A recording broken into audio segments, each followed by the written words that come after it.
Hello dear bankers, नमस्कार। आप सभी दोस्तों का स्वागत है और ये सेशन है उन दोस्तों के लिए जिन्होंने बहुत अथक प्रयास किया, बहुत मेहनत की और पेपर का स्टैंडर्ड हाई होने की वजह से कहीं ना कहीं उनके स्कोर 45, 46, 47, 48 या 49 आए हैं। और उन दोस्तों को निराश होने की आवश्यकता नहीं है, क्योंकि यहां पर एक रूल काम करता है जो है एग्रीगेट, है ना, एग्रीगेट स्कोर का रूल। सो अगर हम आईआईबीएफ के रूल गाइडलाइंस को चेक करें, पहले तो रूल गाइडलाइंस को समझ लें क्या है। एलिजिबिलिटी क्राइटेरिया भी इन्होंने दिया है। अब देखिए, पासिंग क्राइटेरिया यहां पे दिया गया है, minimum marks for the pass in each subject is 50 out of 100। यानी अगर आप पेपर 1, चाहे पेपर 1 अगर आप देते हैं, पेपर 2, पेपर 3 और पेपर 4, तो रूल तो ये कहता है कि सभी में आपको मिनिमम 50 मार्क्स लाने हैं। अगर आप 50 मार्क्स लाते हैं तो आपका सभी एग्जाम क्वालिफाई हो जाएगा, ठीक है। और टोटल अपने आप कितना हो जाएगा, 200। बट एक और यहां पे रूल काम करता है कि अगर कोई भी, देखिए क्या लिखा है, candidate securing at least 45 marks in each subject with aggregate of 50 marks in overall subject of the examination in single attempt will also be declared having a completed the examination। यानी अगर आप सिंगल अटेम्प्ट में, यानी single attempt का मतलब क्या है, single attempt का मतलब होता है दोस्तों, सिंगल अटेम्प्ट का मतलब है कि इसी साइकिल में यानी मई 2026 की जो साइकिल है, इसी में अगर आप चारों पेपर यानी पेपर 1, पेपर 2, पेपर 3 और पेपर 4 पार्टिसिपेट करते हैं, ठीक।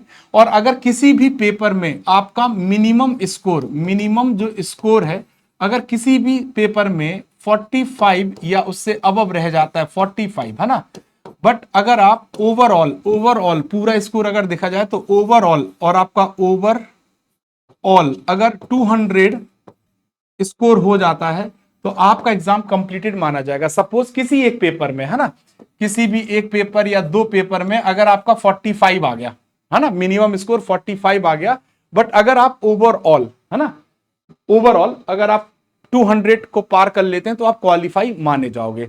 तो अभी जिन दोस्तों का स्कोर 45 से 49 के बीच में है और वो सिंगल अटेम्प्ट यानी इसी मई 2026 की साइकिल में अटेम्प्ट कर रहे हैं अपना एग्जाम, तो उनके पास अभी चांस है कि वो अपना एग्जाम सिंगल अटेम्प्ट में क्वालिफाई कर सकते हैं with the help of IEIFS, AFM और आरबीडब्ल्यूएम। किसी भी पेपर में अगर आपके 50 से ज्यादा मार्क्स आते हैं तो यहां पे आपको बेनिफिट प्रोवाइड कर देगा, ठीक है।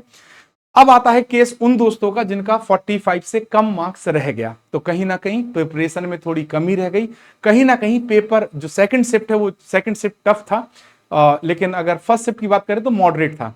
तो वहां पे, है ना, आपके लिए एक चांस है कि आपको थोड़ा सा फोकस करना होगा अपनी प्रिपरेशन पे, और नेक्स्ट साइकिल में आप अपने एग्जाम को क्वालिफाई कर पाएंगे। या वो लोग जो अलग अलग साइकिल में अलग अलग सब्जेक्ट को क्वालिफाई किए हैं, यानी सिंगल अटेम्प्ट में वो अपने एग्जाम को पार्टिसिपेट नहीं कर रहे हैं, तो वो दोस्त भी क्या करेंगे, अब नेक्स्ट साइकिल का इंतजार करेंगे। अगर उनके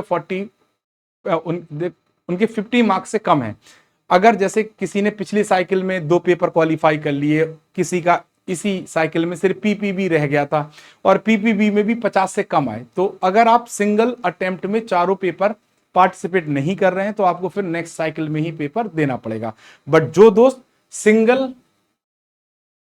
अटेम्प्ट में, है ना, आपके चारों पेपर पार्टिसिपेट कर रहे हैं, तो किसी का भी अगर अगर स्कोर 45 आ गया है या 45 से ऊपर है तो आपको मेहनत करके ओवरऑल 200 स्कोर लाना है, 200 प्लस लाना है, लाना 200 है, 200 प्लस पे आपका एग्जाम क्वालिफाई माना जाएगा।